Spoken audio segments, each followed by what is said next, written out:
Good to go, Dr. Thank you.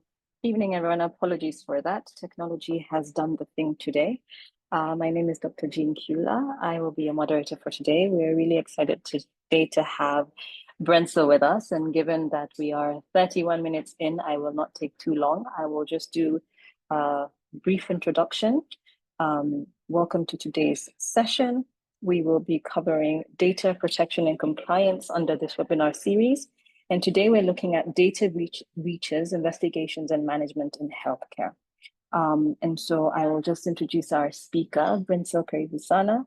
Brenso has 10 years of experience in data protection, cybersecurity, and EdTech. And she has trained over 1,000 professionals from banking sector, manufacturing, and healthcare as well, and conducted consulting services across East and Southern Africa. She is the SVP of Product and Learning Strategy at Scratch and Script Company, and she focuses on exploring new tech and learning innovations to solve learning and knowledge gaps. She previously worked as a cybersecurity manager at PwC, a board member at the ISACA Kenya chapter, and the head of product strategy and development at Sirianu Limited. So we're really pleased to have you on this webinar series with us, Brenso. I will hand over to you. Please feel free to type in your questions in the chat, and I will be doing a Q&A afterwards. Karibu sana, Brenso. Thank you so much, Dr. Jean, for that introduction. Just confirm you can hear me. Loud and clear. Thank you. When the one introducing you starts off the session with very deep American or British accent, you sometimes forget your real accent and you start talking like them. So please forgive me. Let me go back to my real accent. Oh my. Yeah, everybody, this is Brenso Kaimba. Allow me to just share my screen. It's a pleasure that you've actually waited 30 minutes for us to start. So hopefully you'll be able to get value from this session. So let me share my screen. And probably just confirm that you can see my screen in full screen. We can see it now. Perfect. Excellent. Perfect. So I will not spend a lot of time reintroducing myself. I think what I can just say is that I'm from a company called Scratch and Script. It's a technology startup. We focus on data privacy, cybersecurity, and artificial intelligence. But the reason why I even put this up here is because apart from just the normal work we do, we are working with Africa Union on a number of initiatives that are aimed at impacting young professionals. And I can see from the 155, I do suppose that there are some that are very young.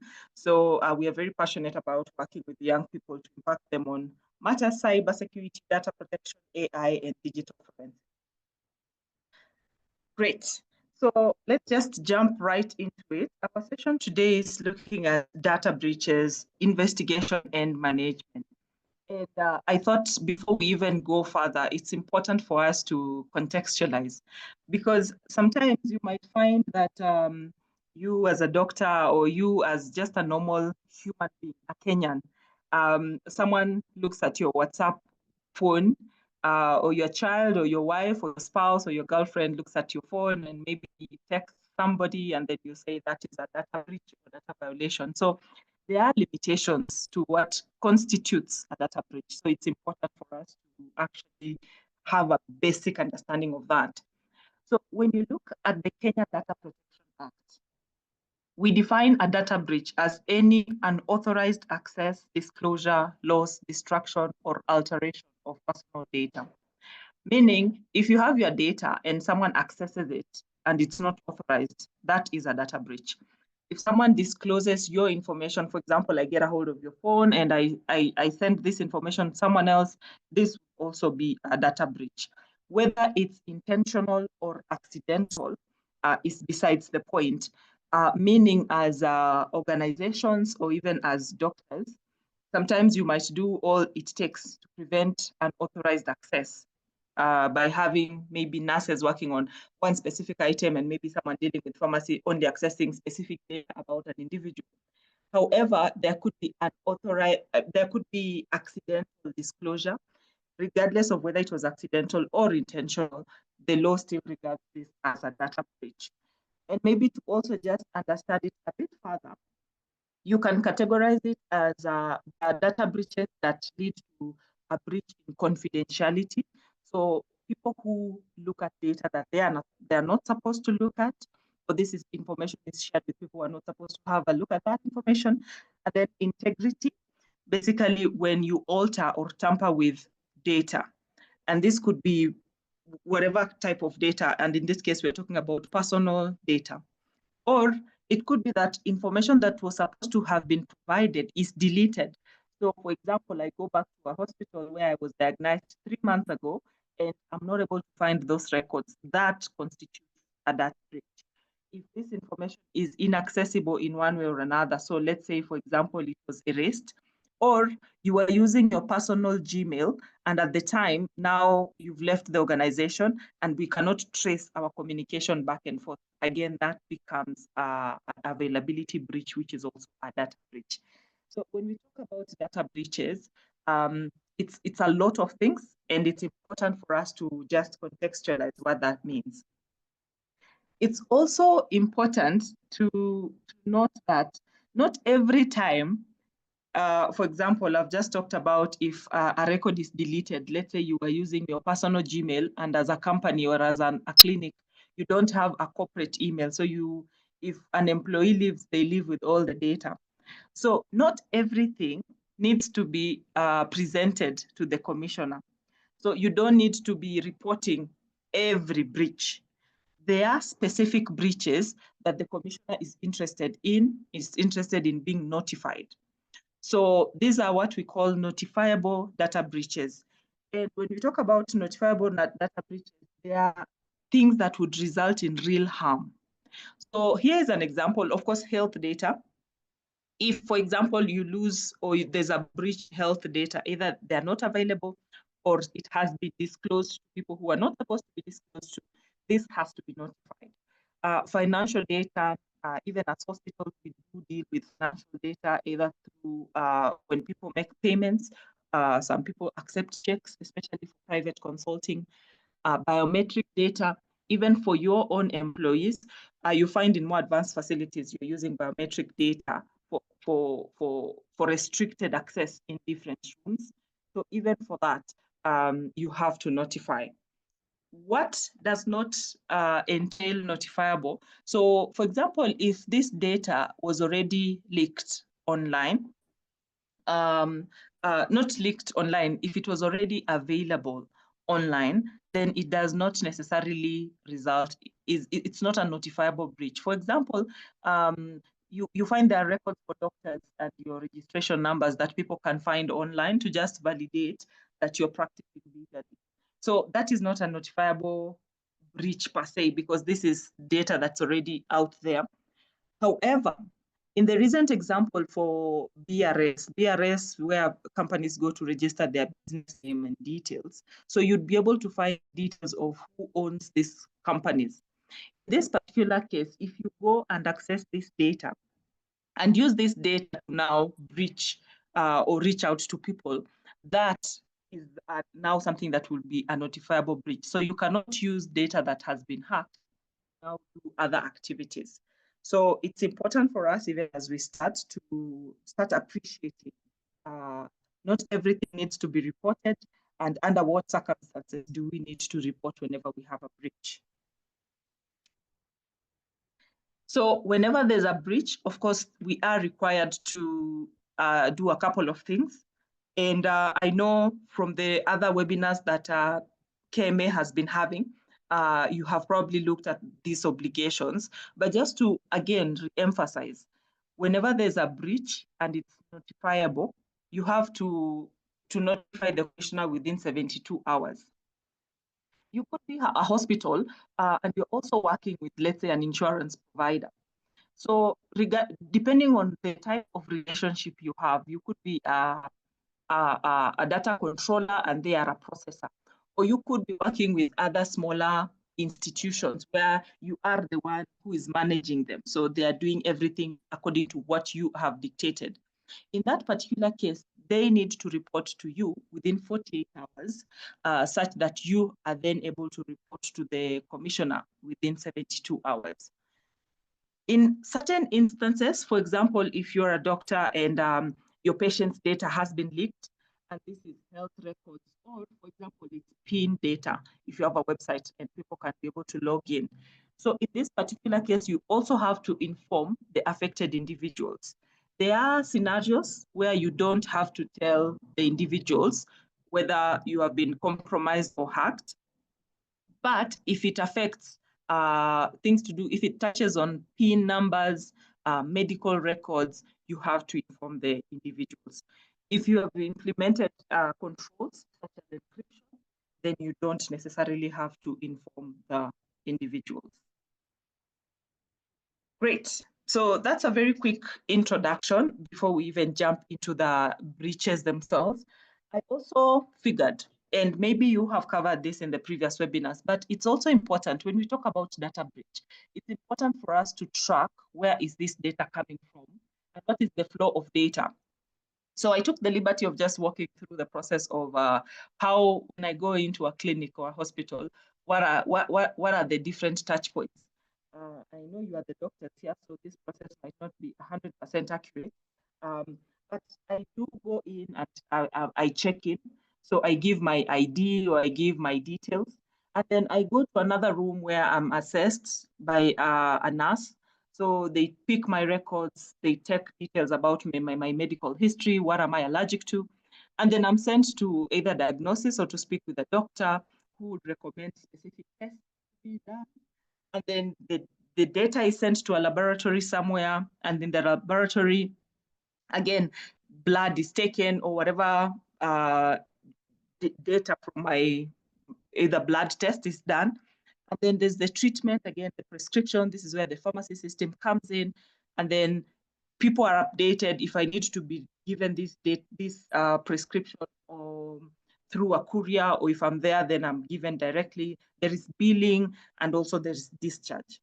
So when you look at this data flow, in the sense of what data are we then working with, you find a lot of personal information, but a lot of sensitive data that you as a doctor and as a hospital you are handling.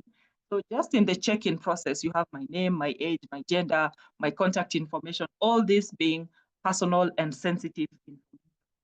Meaning, if there is a breach just in the patient check-in process, it means you have to notify the Data Protection Commissioner, and you have to notify me, because you have my insurance details. The initial assessment is where we're looking at the nurse. So you have my vitals, you have my blood pressure, you have my observations. So again, even for this, it means you're also collecting very personal and sensitive data at a particular point. Consultation and diagnosis, this is also a notifiable. If this diagnosis is leaked, this is also a notifiable type of breach, both to the commissioner and to the individual themselves. The laboratory, again, you're looking at a technician who is also another individual who is coming in touch with my personal and sensitive data.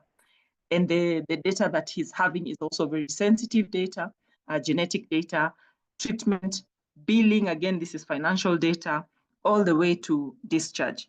So I'm walking through this because, as you can see, the person who is doing the patient check-in is not the person who is doing the initial assessment. They're also not the one who is doing the diagnostic, it's probably now the doctor. They're not the people who are going to inject me and do the tests in the laboratory. I'm not the ones going to fill out a prescription and hand it over to me. I'm not the one giving it. These are very different people who are coming in touch with the data. So it actually just means that as a hospital, as a clinic, you have many touch points which could present you with an opportunity for a breach. So there has to be a lot of resilience in whatever field. Like if you work with the data, there has to be a lot of resilience and security controls across all these different touch points. Great. So that's just a quick introduction. I'd like to now perhaps touch on the data breaches so that we have an appreciation of what has happened before, and then you understand your hospital and you understand your processes very well. So by going through this, most of these are not local here, but we have a few local examples. By going through these cases, both in the hospital sector and others that are not in the hospital sector, in the healthcare sector, it will give us an understanding of how do we then deal with breaches. I'll start off with the first one, websites and social media. There are a lot of hospitals right now where if I go to your websites, I'll find a place where I can send my data or even book an appointment. Others have gone a step further where I can share my details over social media platforms, maybe book a consultation. There's integration chat on WhatsApp. I can also have an online portal where I can be able to receive my results, or even just on email. This was very prominent when we had COVID, where you could receive your COVID results on email. So hospitals for the longest time have overlooked this as a key source of exposure. And I think we've been using these platforms as a way of connecting and sharing information with our patients and even our third parties. So one of the things and why I've highlighted this is because it has become one of the major security configuration issues or even third-party tracking. A good example, I'd like to give you an example. This is not a Kenyan one. This was abroad, but it gives us what can go wrong. So there's this advocate Aurora, which again, it was fined up to $12 million. And here is what happened. So they are very advanced in terms of how they're using their digital platforms to interact and share data with their patients. So one thing that happened is that using those online platforms, they had a developer who came in and built them a good website. And a good website means you can be able to track and be able to see who is coming into your website, what are they doing, how long have they been on your website.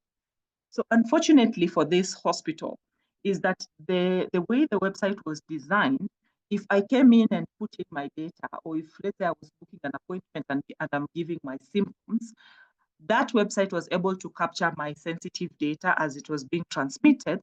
And then it was able to share with third parties like Google and Meta without proper consent.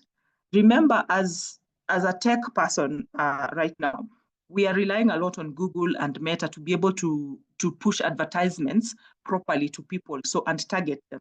So if such a website is able to release this information, let's assume I am a pharmacist, I'll be able to then target who I'm selling this data to. And this is part of data protection violation. So again, as hospitals, I think this is one of the areas, even as we are continuing to digitize, it's not discouraged that we should not digitize, but it's one of the areas where we might not necessarily focus on as we are thinking about data breaches. The second one that is very common, a common vector for data breach is third parties and vendors. I know the first one I've talked about a vendor who came in, a developer who came in and developed the website. And this could be vendors who also integrate WhatsApp for web or WhatsApp for business, so you can chat directly. The other one is third parties and vendors. So again, when you look at your third parties, you have your insurance providers, and they have access to billing records, patient demographics, financial data. All this is critical. And if there is a compromise that starts from the insurer side, it would most likely come into the hospital side. There are people who supply you with equipment, so they have an inventory of all your systems. They know how you maintain your logs. There are others who do deliveries and logistics, especially if you're doing delivery of medicine to people and prescriptions. There are also people who come with health records machines or systems. So these are the systems that you use to track your tests, your results, your diagnosis. They have access to these machines, meaning they would know from an administrative level how these machines operate. And maybe let me not even complicate this further. For the really smaller institutions here, you probably have someone who helps you with your computers where you store your data and you do your check-in from. Even those ones have access to the computer and they can configure them in a way that they are able to look at more data than they are required to. A good example of how this went wrong, unfortunately, we've not seen any case in Kenya. However, as someone who has worked in cybersecurity for long, I can tell you I have worked with several institutions within the healthcare space where this has been a problem. Not for the data protection, because this was before the data protection, but this was a problem that they had to address. So again, this particular organization is called ProWard Health. They had a third-party medical provider, and I'm assuming this was actually an insurance provider. But in this particular case, they had access to the patient's data. So they compromised the device belonging to this third party, and they started the attack from the third party, and they got access to now the health records for this particular hospital. What went wrong? You have to open up your systems to, let's say, insurance providers or even the people who provide you with these tools.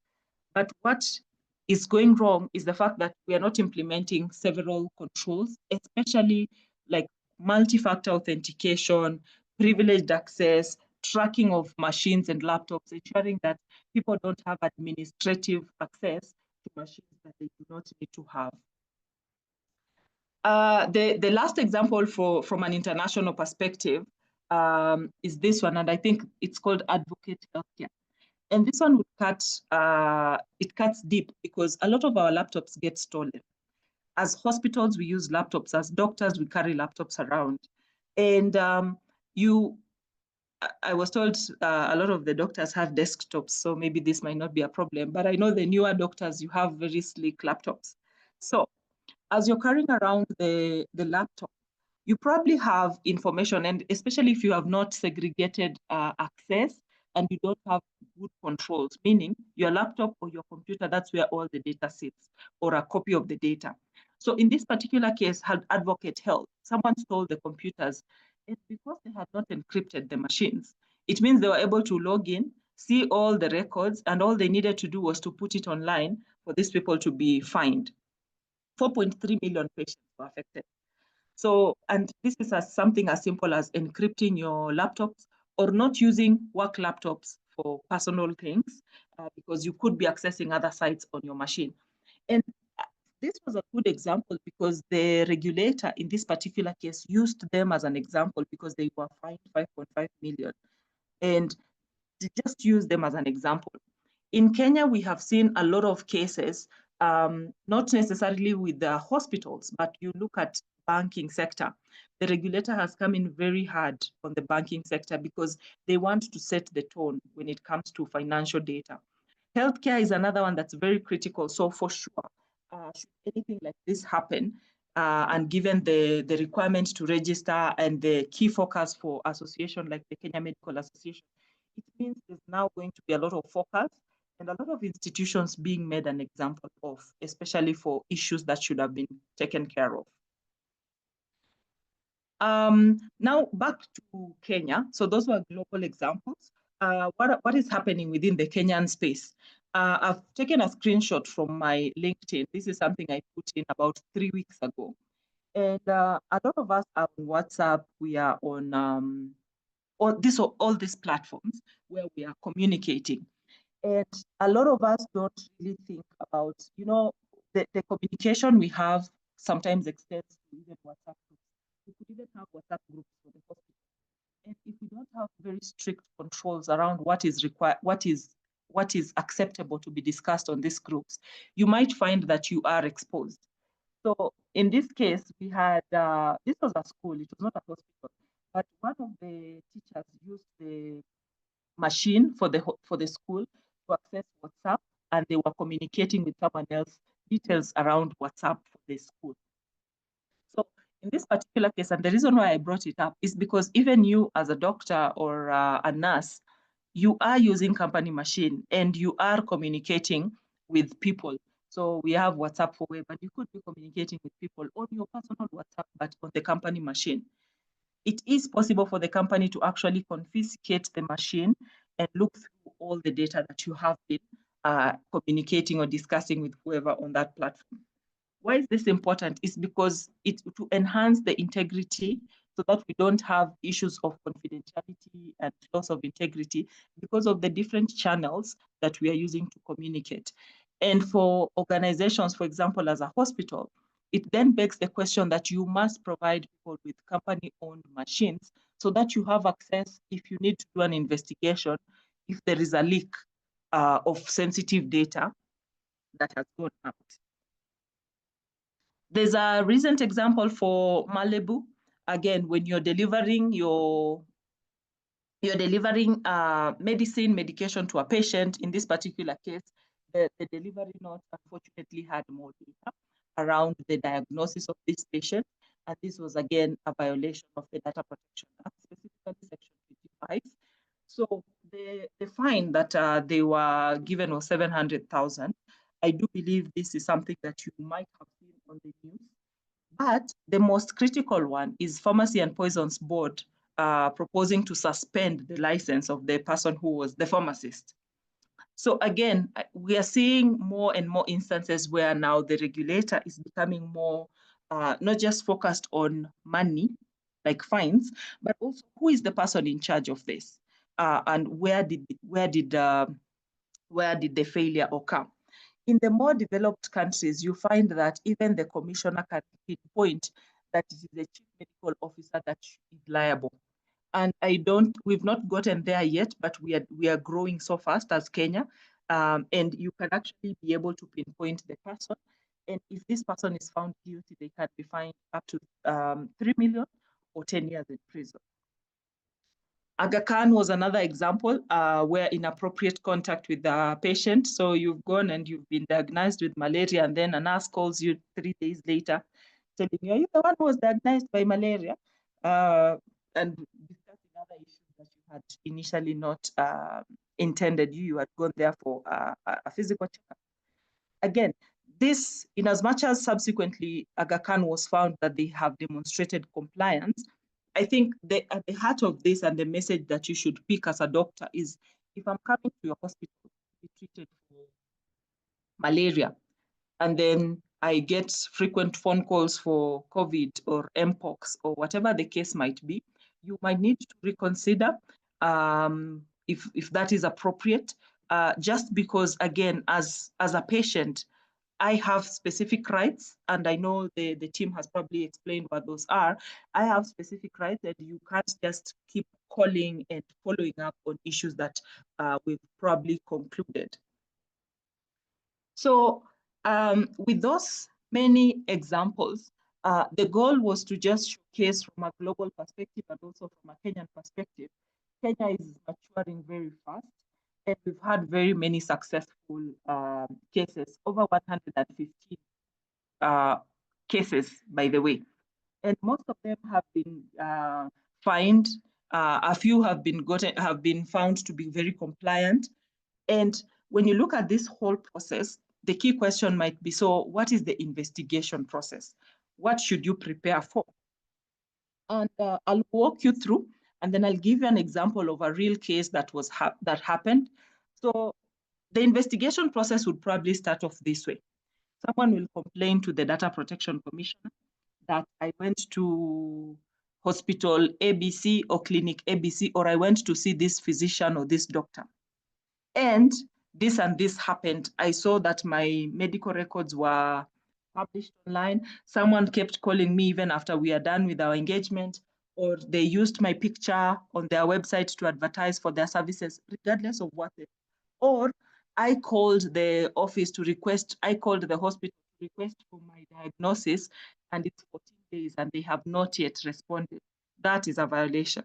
So wherever that comes from, or the commissioner might see online that this data has been hacked. Regardless, a complaint is made.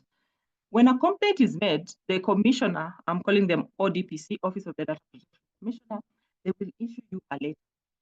Woe unto you if you don't have these details on your website, because it's required that you have either registered with the commissioner or you have provided people on your website or a place where they can reach you, so they can have your email address.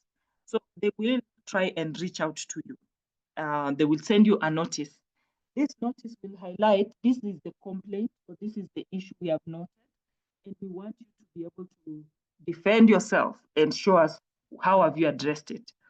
So once you get that, you have to compile your evidence.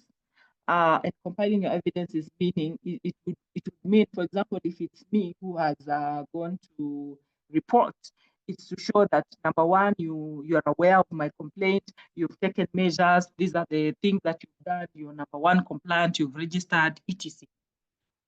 The commissioner will then review all the data that you have submitted or not submitted, and then they will come up with a verdict.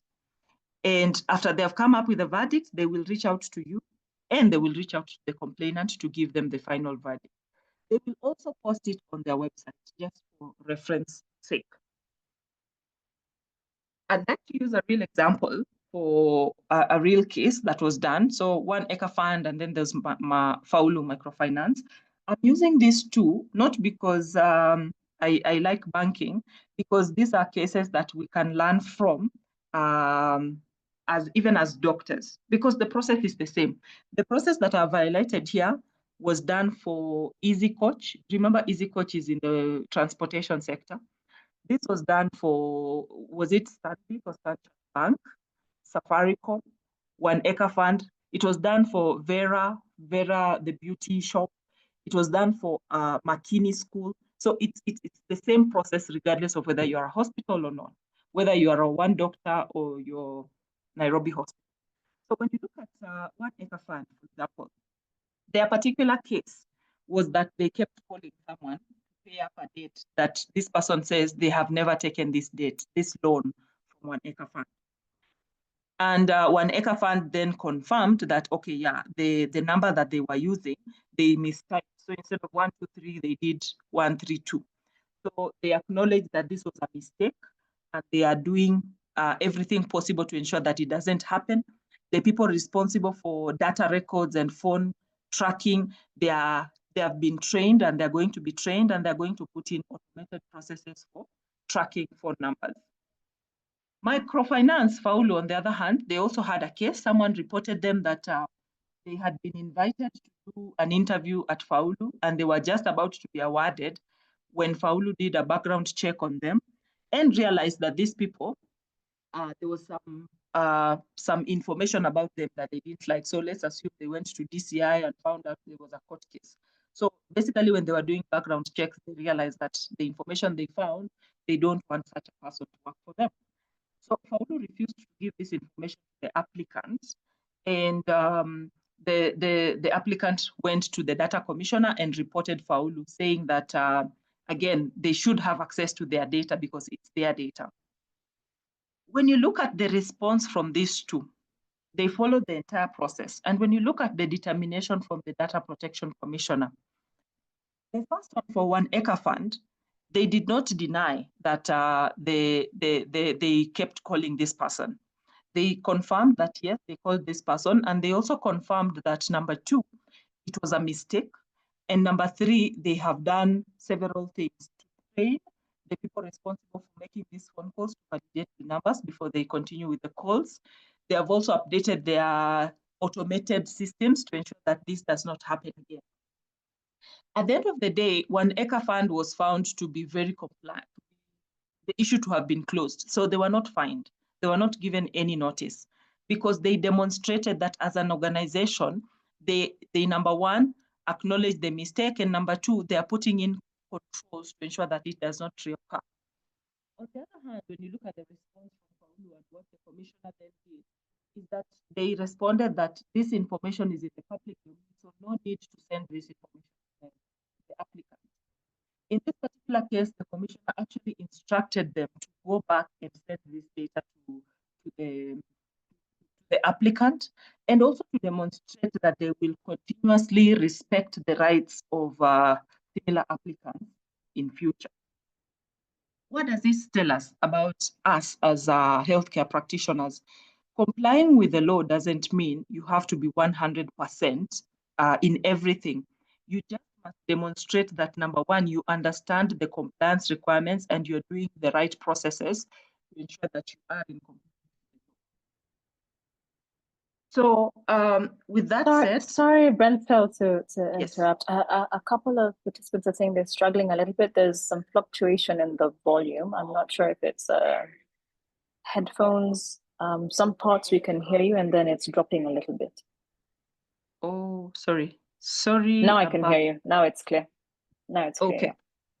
Okay. Sorry about that. Let me try and just readjust. I don't have my earphones, so Yeah. Okay. it's probably my network. Apologies for Okay. that. No problem. We can hear you now. Great. So before I went to this part, I was just emphasizing that when you look at the investigation and how the outcome came, you don't have to be 100% all the time. As an institution, what you really need is to demonstrate compliance. Even if you have a data breach, it's not the end. Because what we've described here, these are both data breaches in one form or another, and also privacy violations. So you could be hacked today. I remember NIVAS was hacked at some point. A lot of institutions have been hacked. BRS was hacked. The whole point is, can you demonstrate as an institution that, number one, you have registered, number two, you have the right policies and processes in place, and number three, despite the attack, because these things are sometimes attacks from criminals or unintentional, can you demonstrate that you now, or you have done everything possible to limit the impact? And that would affect actually how much your fine will be or how much consequences will come out after that. So how do we then respond to breaches? Let's say you have been compromised. How do you respond? And let's say you have received a notice from the commissioner. What are the next steps for you? So this is how you ideally would respond. The nitty-gritties of it vary depending on what the incident is, however, and how you're structured. But number one, you have to acknowledge and collaborate with the regulator. Meaning, if you receive this notice, it doesn't help that maybe you've provided your generic email, which receives 50 emails a day and which you rarely review. If you know you could be facing as a medical professional or even as a hospital, chances are people will start targeting you for this complaint. In this particular case, it will help for you to have an email that is specifically related to these matters. So even when you're registering, that's probably the email you should use. And when people are complaining, they should have a specific one so that you don't miss. So part of acknowledging and collaborating with the regulator is ensuring that you have the right communication mechanism, both for the people who are complaining and for them when they are responding. I was reading a case where the data commissioner had to go physically to some offices. I will not mention their names. They had to physically go to their offices to give them the letter and the notification. Yeah, so that also actually does not help. The second one is conduct an internal investigation. You have 72 hours after you're aware to actually put your things in order. Let's say during the registration, when I'm coming in as a patient, the data that I give at the registration desk, let's say for example, someone has got access to that computer and they have downloaded all the data and posted it online. The best you can do is to start an internal investigation, identify how it happened, if it was negligence or if it was someone who is an employee who is rogue, or if it's targeted, because sometimes you could be targeted, especially if you're a big institution, you could be targeted. So do that investigation and identify where did the issue start from. Was it the website? Was it the receptionist? Was it that you were leaving your machines unattended such that anyone can come in with a flash disk and copy the data? Regardless of what the cause is, do an investigation, a root cause analysis, so that when you're presenting this information to the commissioner, you actually have a way forward of how you are addressing the issue. Number three, I would say, is you have to ensure compliance with the data protection law. What does this look like? It would be extremely hard if you've not registered to then navigate around this investigation because you're already in violation of the act, especially as a hospital. Number two, it would be if you're waiting for more than 72 hours to notify, that would also be a big violation. Number three, let's say, for example, the diagnosis of different people published online, their details or phone numbers, if you don't notify them, that would also be another thing that you have to contend with. So ensuring compliance also means looking at the timelines you have, looking at how you're able to respond in good time. I hope my audio is still okay. It's breaking Okay. a little bit, but we can hear you. Yes. Okay. The fourth thing is to provide transparent and factual responses to the Data Protection Commission. I know this, I've had this a lot, especially when we are doing auditing, or even when we are doing registration. Sometimes someone would ask, why would we send to the commissioner that our data was hacked and our computers were not encrypted? Aren't we, what's the right word? Tunajifunga, yeah? So for sure, there has to be a level of transparency. I'm not saying go and expose yourself, but at least if you've done the right things before, there's no exposing yourself. So for example, let's say you have been breached and the breach has come in through your integration with, let's say, an insurance provider. But as an organization, you know very well you had not yet documented policies, how you're sharing this information with the insurance provider. You had not yet even trained your medical practitioners or even your employees on what they need to do to ensure that they are upholding data protection requirements.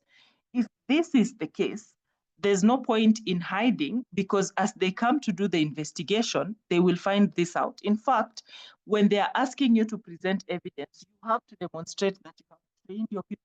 You have to demonstrate that you have the policies, and you have to demonstrate that you are upholding the rights of people. So if you don't have these records, and if you try and hide this, there's no point, because there will be an investigation in all the cases. And then number 5 is implement their recommendations and compliance orders. As a hospital, you are able to, of course, let's say you have been given a fine, you can go and appeal. So it's not cast in stone that if this is the determination, then that's it. You can actually go and appeal. So what data will you need when you're being investigated? Number 1, if someone complained that you published their data online or you used their photo online, this could even be your employee, it could be a nurse in your hospital. Regardless, if they're a Kenyan and they are going to complain about wrongful use of their data, you have to respond to the allegations. So you have to actually say, we received this complaint and we did 1, 2, 3, or we did not receive this complaint, therefore we are not aware. Number 2, if you're being investigated, is to have the relevant evidence. So this could be the communication that you had with this person or evidence related to the case. So if this is an internal employee and you've used their photo without their consent, for example, it could be that they signed somewhere where they said that it's okay for you to use their image on this particular campaign. It could be a patient who you have given the wrong data.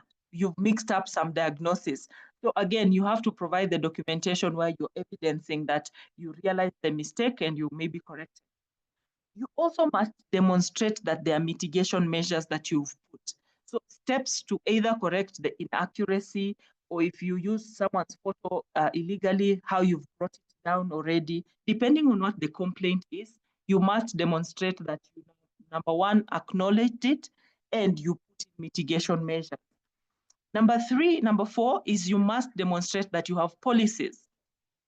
I've called it policies, but there are a lot more. So it's policy, complaint handling, we have privacy notice, we have records, we have how you're upholding the rights. Again, these are some of the documentation that you must also share with the commissioner for them to actually confirm that you are not violating data protection requirements. If it has to do with the accuracy, of course, you must provide details of accuracy, especially if it's a diagnosis that was missed. I mean, you sent it to Rose instead of sending it to Roseanne. Again, you must also demonstrate that accuracy and retention of data. If you've lost someone's diagnosis, again, accuracy and storage limitation, you must demonstrate that you have this data somewhere. Demonstration of compliance, so this would involve information of how data subjects can exercise their rights. So maybe a question that you can ponder on as we are looking at this is, for example, right now at this very minute, if someone mentions or if someone reports your institution, how do you demonstrate compliance? So how will you demonstrate that you have sufficient processes in place to respect my rights? Most people, not just hospitals, they don't necessarily have this in place. How do you demonstrate that I can exercise my rights? If I go to most of the websites, they have demonstrated that through a privacy notice.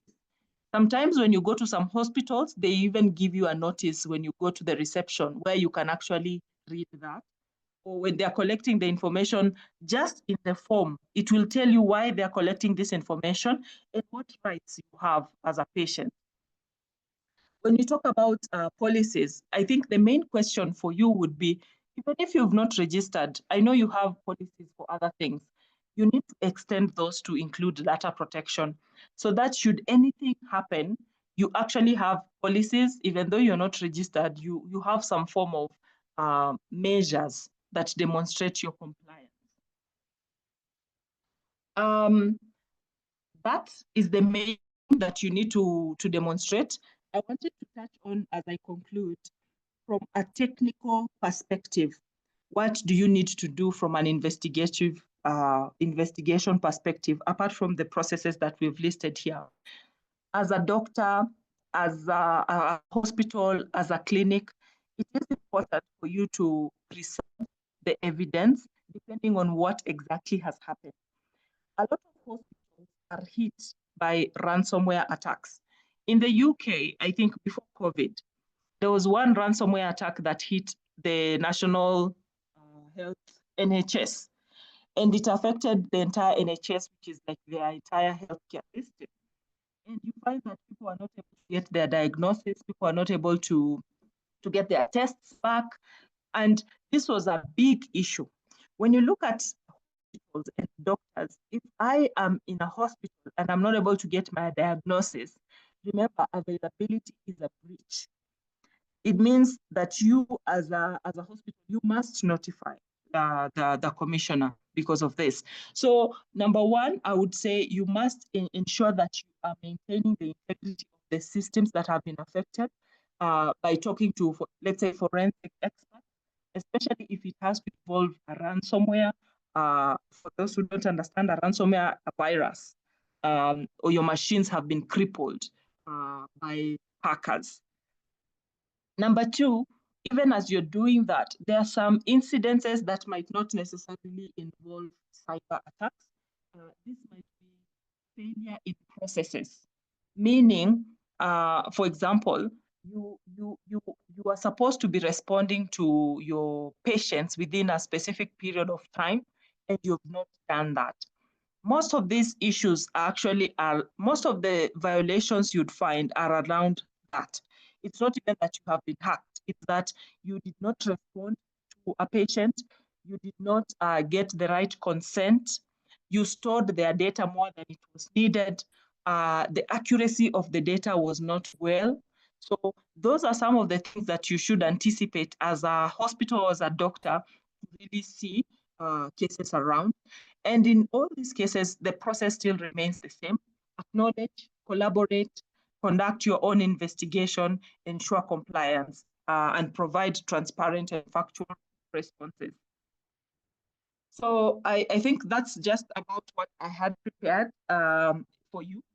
I would like to recommend a few toolkits that you can use, especially as a hospital, especially for the small entities. There's an Africa data protection that can help you just keep up to date with what's happening in data protection. There are toolkits that are available that you can use, and they are free online, that you can use to just see that you have the right templates for your policies, your websites, you're conducting impact assessment as required. Let's say you have a new system, you need to do an impact assessment. So these toolkits are basically to help you to just improve your compliance journey as you strive for compliance. So I think that's the end of my presentation. Thank you for listening, and I'd like to welcome any questions. So over to you, Dr. Jean. Thank you so much, Brenda. That was really comprehensive, really, really great. I love the way you gave us like global examples and then brought it back home. You know, some of the things that we take for granted, you know, chatting on WhatsApp, these are things that we definitely do. So in the remaining time, we'll try and finish by this 8:30 we had said. So we've got a couple of questions. I'll just read them out. Maybe I can do two at a time and then you can answer those. So the first one is from Godfrey, and he's asking, is it necessary for pharmacists to know patient diagnosis when it comes to data confidentiality? So I guess, you know, following on from the Malibu example that you gave, you know, that's all the pharmacist also getting reprimanded for that. How would you navigate that? You know, can doctors just give them the prescription?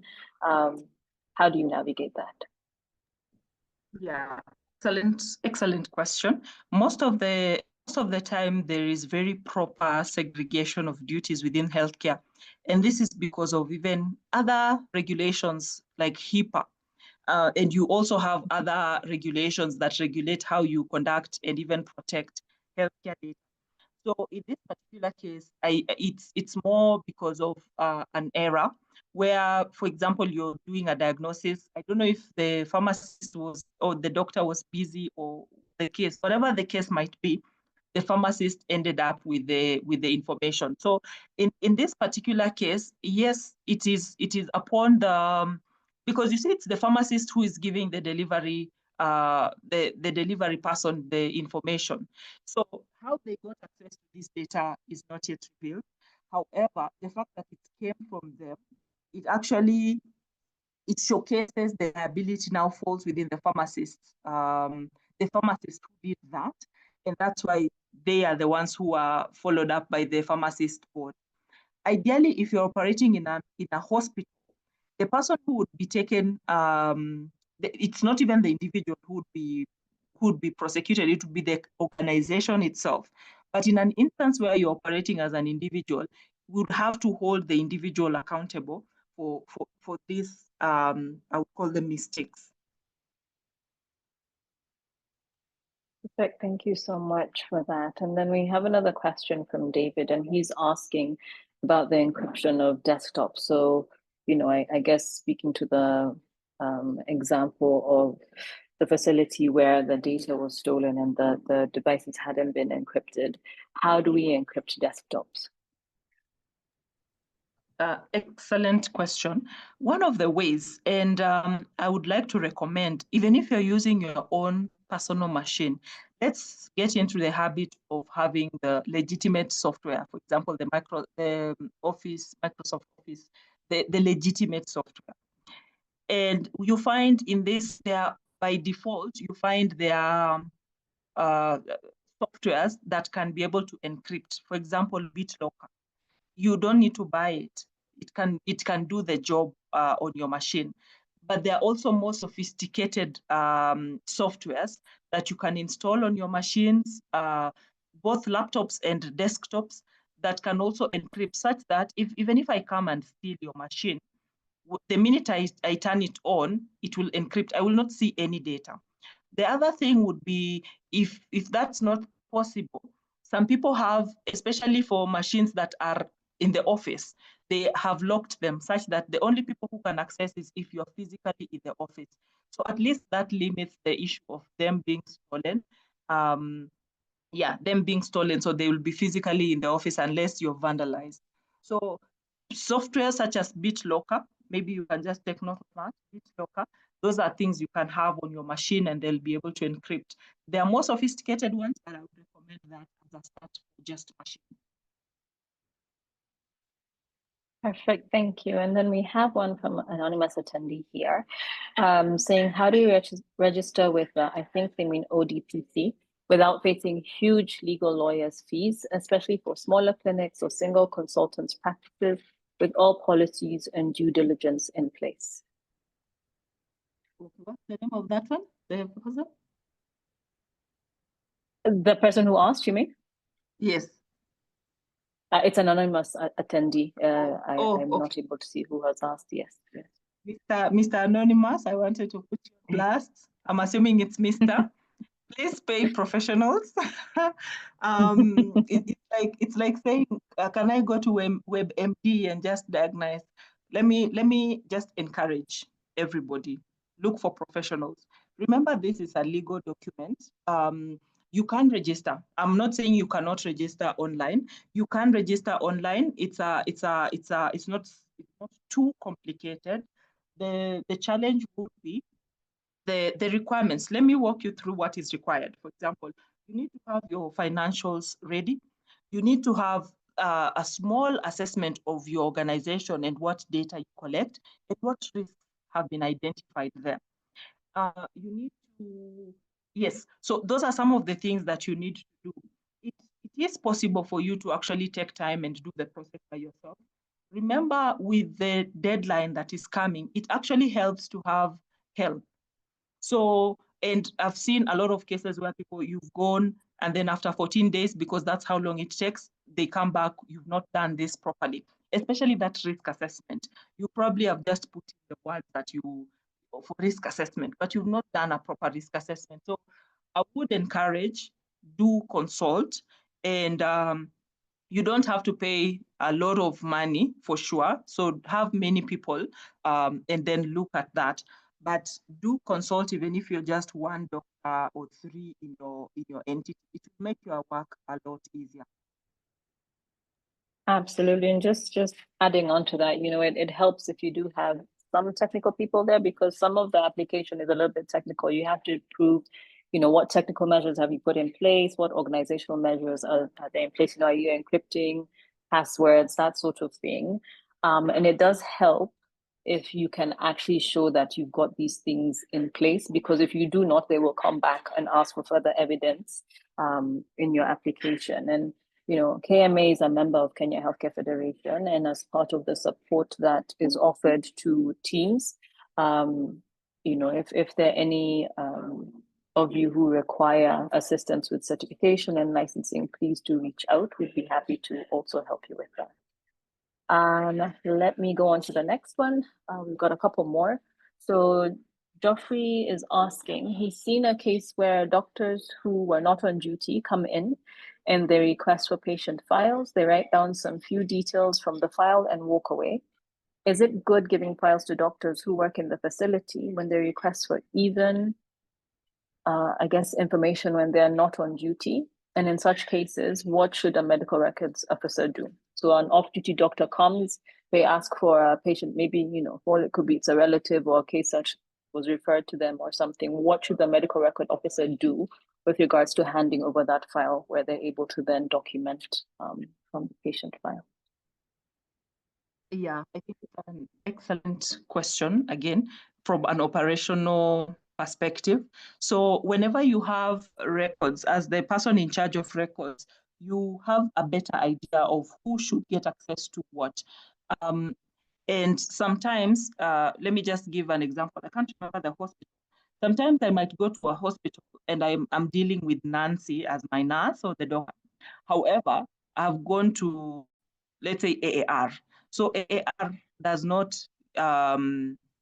is not required to only allow Nancy to see me. So because I've gone to AAR, I'm holding AAR responsible. So there's no way I will go and say, Nancy, please, you're the one I want. And so in that particular case, the reason why I say that is because sometimes in the hospital space, you find several doctors working on one or two of the same. So in those particular cases, it would be very hard to do a segregation of duty or even information, especially if it touches on the same person. So what I would recommend is that to the best of your ability, especially if this person is not on leave, is on leave, for example, or their access from your operational perspective, their access is limited. They are on leave, they're on maternity, they have been sent on mandatory leave, whatever the case, but they are not supposed to be in the premise, then in those particular cases, company policies should apply. I think these are unique scenarios because then you're just trying to risk to reduce the overall risk, especially for someone who is not authorized to be in the premise at that time. But it would be very hard for you to separate, especially if there is a need for sharing of that information. That's why there has to be someone who is in charge of specific records for specific entities. So for example, it cannot be all the data is accessible to everybody. So as an institution, if you're able to clearly limit files with respective doctors and there's proper handover, or where there is need for information sharing, then there is proper information sharing and tracking, then that would help you.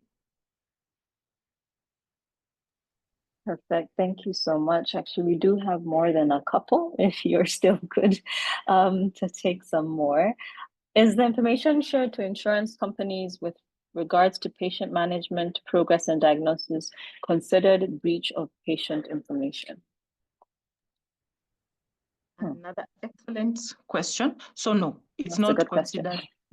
Yeah. It's not considered a breach. For example, even banks, they share our data with CRBs. It's not breach. You have as a business, you have a legitimate reason as to why you're doing that, and the legitimate reason for the hospital is to be able to process funds. So in fact, sometimes you don't even need my permission to do that, because as a business, if that's the way you're processing money, you must do that. Sometimes you even share this information with Safaricom. So for example, if as a hospital, you might have your own star, something, your own USSD. Some hospitals would even have, so it's a way of transacting. So it's not a violation. What would be a violation is if you don't have records indicating you have a contractual relationship with the different insurance providers, which would mean you're operating illegally. So even though it's not illegal to share with insurance providers, if I'm doing an audit of your hospital and I find you're sharing information with the insurance provider, but there's no contract, you have no contract with any of them, then that is a violation of a lot of other laws other than just data protection. Thank you so much. There's a two-part question here by Eustace. He's saying he's curious as a secondary healthcare provider, how to ensure consent is ensured at the by the primary provider. And then he says, for context, we serve patients through hospitals as a referral service. So I'm assuming, Eustace, what you're saying is you are providing a service that is not necessarily the main one. So you're wanting to know, how do you ensure consent has been obtained by the primary care provider? I think that's his question. Okay. Maybe let me just understand the actual scenario. So if I have gone to institution A to be treated and whatever, but then I need additional help or follow-ups, so I'm referred to a secondary person, maybe who's more specialized or who can give me more specialized care. So that's, if I'm understanding, that's the relationship that he has with the primary provider, right? I think so. I believe so. An additional service. So I'm thinking it's probably something that is offered outside of the hospital. Okay. I'll answer it in parts. I think depending on how big or established you are, you could be serving as a processor to the other institution, the primary giver, or you could be as a controller by yourself. What I mean by that is there are scenarios where you're actually just working for and on behalf of someone else. You're not big enough to be able to run on your own. So what this means is you're literally relying on a bigger entity on their legal basis, on their consent, on whatever it is, you're actually relying it. You're doing it for and on their behalf. In that particular case, you and this primary giver, you must also have some contracts in place and a way of working. And in that contract, so for example, when I review that type of relationship, there has to be a clear relationship defined that this is the controller. They will be sending you specific people, you as the processor. in case of the working model, these are the security controls you need to put in place. These are the rights you need to consider. These are the data protection controls that now they are pushing to you. And then in essence, they are also telling you, you need to report to them 48 hours before. In terms of consent, they will work on consent for cases ABCD, for legitimate interest for ABCD. So there has to be that defined. However, if you're operating as an independent entity, it is possible that you might need to actually then do the registration yourself, get consent yourself, so you are not relying on this other party or the primary giver. Just because in this case, you are independent. You're operating as an independent authority in your space. Thanks so much for that, Brentford. And it brings to the forefront the importance of doing your vendor assessments, right? Because this is something that you'll have to be able to demonstrate in the event of a breach happening. I will try my best to get through. A lot of questions are coming in now. So Victoria is asking, oh, sorry, I missed one. What safeguards do you recommend for call center operations that call patients to confirm bookings, refill dates, etc.? Great. So yeah, so a call center, and then I'll also give you another one that Anne has asked. Again, a lot of questions around prescriptions. Should the diagnosis or names be left out when writing prescriptions? So 2 questions there for you. Okay, great. So I think the call center question, you see the way Safaricom, they tell us whenever they call us, they will never ask us for a PIN over the phone. They will never ask us for, very critical information. Part of it is also privacy, but also it's to protect the people from scams. So even as a hospital, beyond data protection, I think having the call center not sharing very critical information should be a guide, should be what we are doing really. So I think as long as we are limiting sharing of very critical information over the phone, or especially over the phone, without having a second layer of validation, I think that needs to come out. So your call center people need to be trained around that, similar to what Safaricom and Airtel are doing with the call center, because if they send this information to the wrong people, or if through this channel, people start getting scams, people purporting to be from the hospital and misdiagnosing them, especially this might come up during, let's say, like a pandemic, where there's an outbreak, people might take advantage of that. So as a rule of thumb, don't share any critical information over the phone. And if you must, have multiple layers of confirming the identity and authenticity of these people before that is done. The second question is in terms of sharing prescription data and all that. What I can also maybe just point out, most of the Malibu case is because the diagnosis was put on the cover. So when this person is delivering, so your boda guy knows that you're suffering from gonorrhea. It doesn't make sense. So I think for prescription, I think the advice here is not that it should not be there. Adequate protective measures must be put in place to ensure that it does not land in the wrong hands. So again, this can be done, even the packaging can be different. How you're sharing this information with the rider or whoever is delivering it can also be very different. How the prescription is being written is also something that needs to be considered. So the goal is not to avoid writing the diagnosis, because that has to be written. The goal is ensuring that whoever is delivering it does not have access to that information.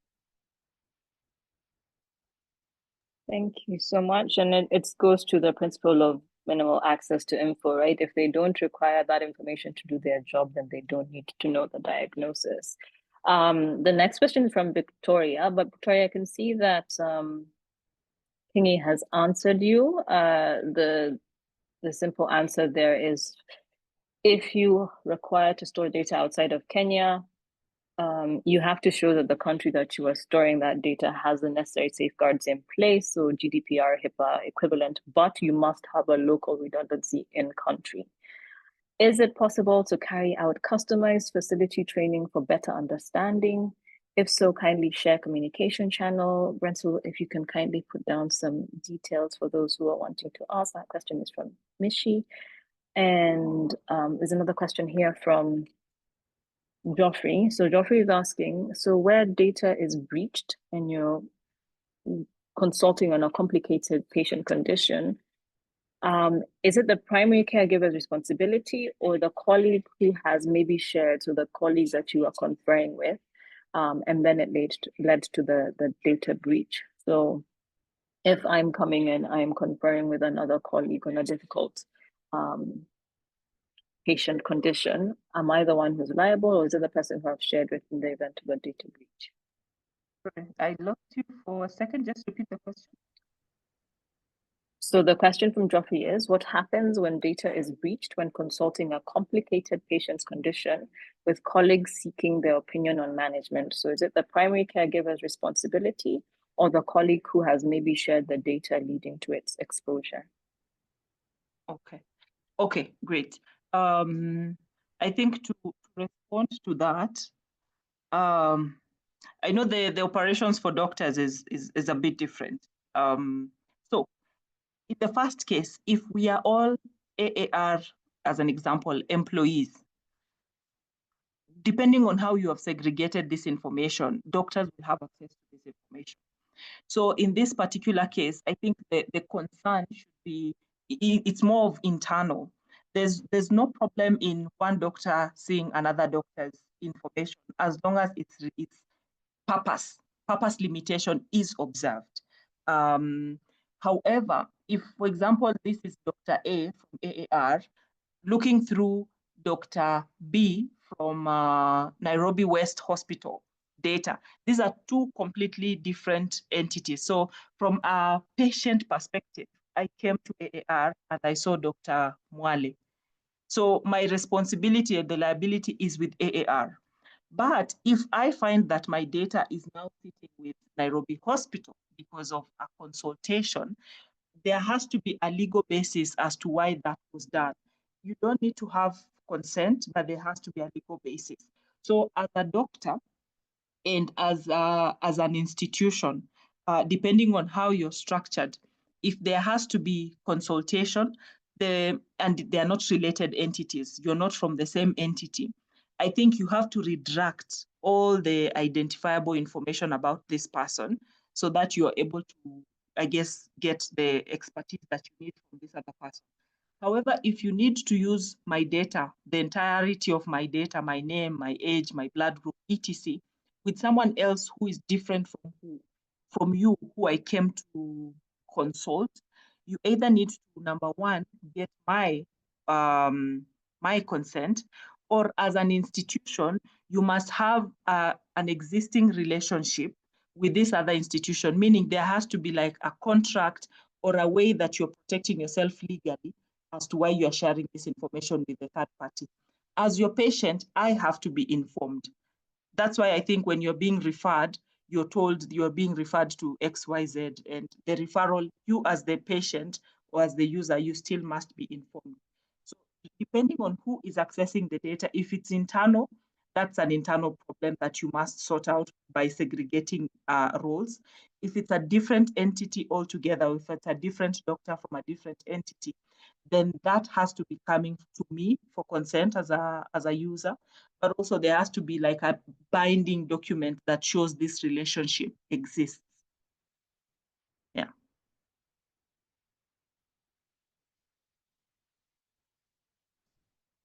Dr. Jim? Sorry, I was talking on mute. Apologies. I will take just two more, and then we can close out. How can healthcare institutions ensure third-party vendors comply with data security standards to prevent breaches? So I guess on the vendor assessment. So you touched on this in terms of the contracting, all of that, Yeah. like making sure they put the necessary measures in place. Okay, one is asking about the recorded version. I've seen your questions on CPD and all of that. We will respond to that. What happens if a patient comes back with his or her record only to find that the data cannot be retrieved due to the system error when it was actually fed in? Yeah. So the last question, again, system being down is, again, it's a form of a breach. So if it's very intensive, that's why one of the requirements is you have to notify the data subject, and you also must notify the Data Protection Commission, depending on how extreme the case is. Because one of the rights of a patient is they have to get access, right to access. And right to access is right to access their data. And if they are not able to exercise that, they can go and complain to the commissioner just based on that. And they will have to investigate and either issue a fine or recommendations as to how you're going to improve moving forward.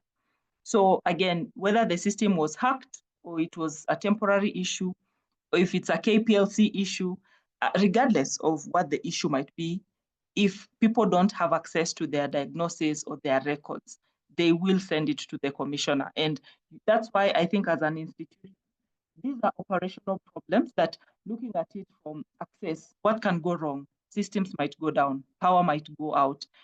Someone might go, and if you're using your personal Gmail, they might go away with their Gmail account. What are the backups? What have you? You have to demonstrate that you've thought through these processes so that you're not exposing Kenyan citizens unnecessarily as a healthcare provider. So I think you have to actually have the backup of backup. You have to have policies that stipulate how you're going to recover in case of issues. You have to have policies for privacy, etc., so that you don't actually limit the rights for data subjects. I forget the other question that you've asked, but I don't know if I've answered. You've absolutely answered. I'll just link it. Elijah is asking, I think from memory, the answer is 7 years, but he's asking, sort of linked to that. What's the ideal duration over which data should be stored? Which sort of ties to the access issue. Excellent. The ideal duration for storing. Yeah. I don't have an exact figure because it has to be within a specified purpose. So, for example, I do believe there are laws that govern medical records upkeep, like how long a medical record needs to be put in place. And if I'm to go back to my diagnosis, for sure, my birth certificate where I was born, it will be there until I die. So the storage limitation is very much dependent on the different scenarios. Healthcare, for sure, I think your limitation is very long. Banks is 7 years. I don't think there's one defined for hospitals just yet. And if there is, and you don't need the data, the advice is you just remove the key identifiers so that even if you're holding on to this data for long, you're not exposing yourself in perpetuality, in perpetual. So I don't have a fixed timeline for you. We'll have to go through I think there are legal laws outside of data protection that govern that. I can't go back to my hospital and ask them for my records for 5 years ago and laugh. They tell me, no, we don't have. Same to schools. I can't go back to my nursery school and then they tell me, oh, we actually deleted. So there are rules that govern that. It's just now to ensure that you're in compliance with them, which would also be different from employment because you're also employing people who are not doctors. So there are HR rules that govern how long employment records need to be put in place. So it will vary.